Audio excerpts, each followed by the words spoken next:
ईश्वर या धन, आप क्या चाहते हैं? एक बार एक नगर के राजा के यहाँ पुत्र पैदा हुआ। इस खुशी में राजा ने पूरे नगर में घोषणा करवा दी कि कल पूरी जनता के लिए राज दरबार खोल दिया जाएगा। जो व्यक्ति सुबह आकर सबसे पहले जिस चीज़ को हाथ लगाएगा वो उसी की हो जाएगी। पूरे राज्य में खुशी का माहौल छा गया। सारे लोग खुशी से फूले ना समा रहे थे। कोई कह रहा था कि मैं तो सोने के कलश पर हाथ लगाऊंगा। किसी को घोड़ों का शौक़ था तो वो बोल रहा था घोड़े को हाथ लगाऊंगा। इसी तरह सारे लोग रात भर यही सोचते रहे कि सुबह वो किस किस चीज़ को सबसे पहले हाथ लगाएंगे। सुबह जैसे ही दरबार खुला, सारे लोगों का राजा ने राज दरबार में स्वागत किया। जैसे ही सबको अंदर आने का आमंत्रण दिया, सभी लोग राजमहल में रखी कीमती चीज़ों पर झपट पड़े। सबके मन में डर था कि कोई दूसरा पहले आके उनकी पसंदीदा चीज़ों को हाथ ना लगा दे। कुछ ही देर में दरबार का माहौल बड़ा अजीब हो गया। सारे लोग इधर उधर दौड़ रहे थे।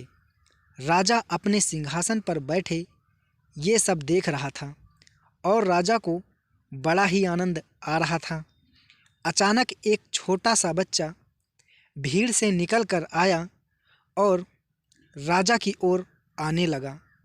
राजा उसे देखकर कुछ समझ नहीं पाया और इतने में वो बच्चा राजा के नज़दीक आया और उसने राजा को हाथ लगा दिया। अब राजा उसका हो चुका था, तो इस तरह राजा की हर चीज़ उसकी हो गई।